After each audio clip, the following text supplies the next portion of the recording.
எண்ணிக்கை அதிகாரம் 9. இரண்டாம் பாஸ்கா. எகிப்து நாட்டிலிருந்து அவர்கள் வெளியேறி வந்த 2ஆம் ஆண்டு முதல் மாதம் சீனாய் பாலை நிலத்தில் ஆண்டவர் மோசேயோடு பேசினார். அவர் கூறியதாவது: இஸ்ரேல் மக்கள் குறிக்கப்பட்ட காலத்தில் பாஸ்காவை கொண்டாடட்டும். இம்மாதம் 14ஆம் நாள் அந்தி மாலை பொழுதில் குறிக்கப்பட்ட நேரத்தில் நீங்கள் அதை கொண்டாடுவீர்கள்.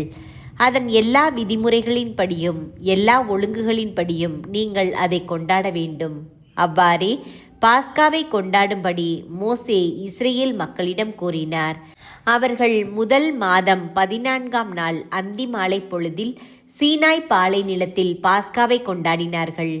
ஆண்டவர் மோசேக்கு கட்டளையிட்டபடியெல்லாம் இஸ்ரேல் மக்கள் செய்தனர். ஒருவனின் பிணத்தை தொட்டு தீட்டுப்பட்டதை முன்னிட்டு சிலர் அந்நாளில் பாஸ்காவை கொண்டாட முடியவில்லை.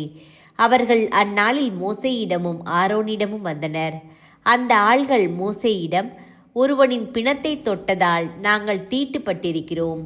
ஆண்டவருக்கான காணிக்கையை குறித்த காலத்தில் செலுத்த இஸ்ரேல் மக்களிடையே நாங்கள் மட்டும் ஏன் விலக்கப்பட வேண்டும் என்று கேட்டனர்.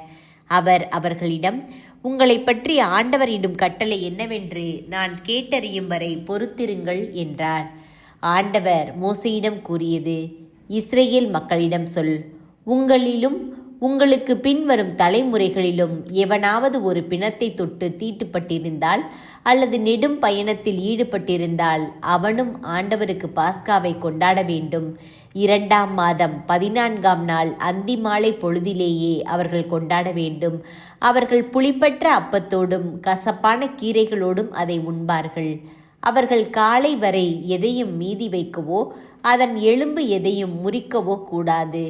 எல்லா விதிமுறைகளின்படியும் அவர்கள் பாஸ்காவை கொண்டாடுவார்கள்.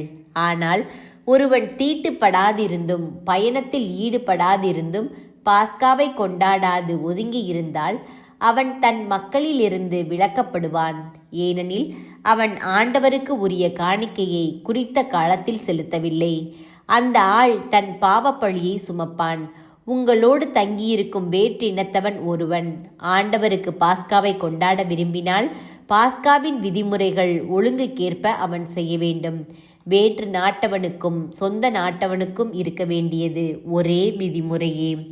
நெருப்பு மேகம். திரு உறைவிடம் எழுப்பப்பட்ட நாளில் மேகம் திரு உறைவிடத்தை, அதாவது உடன்படிக்கை திரு உறைவிடத்தை மூடியது. அது திரு உறைவிடத்தின் மேல் மாலை முதல் காலை வரை நெருப்பு மயமாய் இருந்தது. இது தொடர்ந்து நிகழ்ந்தது. மேகம் மூடியது, இரவில் நெருப்பு மயமாய் இருந்தது. கூடாரத்தின் மேலே இருந்து மேகம் எழும்பிச் சென்றபோது இஸ்ரேல் மக்கள் புறப்படுவர். மேகம் தங்கியிருந்த இடத்தில் இஸ்ரேல் மக்கள் பாளையம் இறங்குவர். ஆண்டவர் கட்டளைப்படியே இஸ்ரேல் மக்கள் புறப்பட்டனர். ஆண்டவர் கட்டளைப்படியே அவர்கள் பாளையம் இறங்கினர். மேகம் திரு உறைவிடத்தின் மேல் தங்கியிருந்த நாளெல்லாம் அவர்களும் பாளையத்தில் தங்கியிருந்தனர். மேகம் திரு உறைவிடத்தின் மேல் பல நாள்கள் தொடர்ந்திருந்த போது கூட இஸ்ரேல் மக்கள் ஆண்டவர் வார்த்தையை கடைபிடித்தனர். அவர்கள் புறப்படவில்லை. சில வேளைகளில் மேகம் திரு உறைவிடத்தின் மேல் சில நாள்களே இருந்தது. ஆண்டவர் கட்டளைப்படி அவர்கள் பாளையத்தில் தங்கியிருந்தனர். பின் ஆண்டவர் கட்டளைப்படி அவர்கள் புறப்பட்டனர். சில நேரங்களில் மேகம் மாலை முதல் காலை வரை தங்கியிருந்தது. காலையில் மேகம் எழும்பிச் சென்றதும் அவர்கள் புறப்பட்டனர்.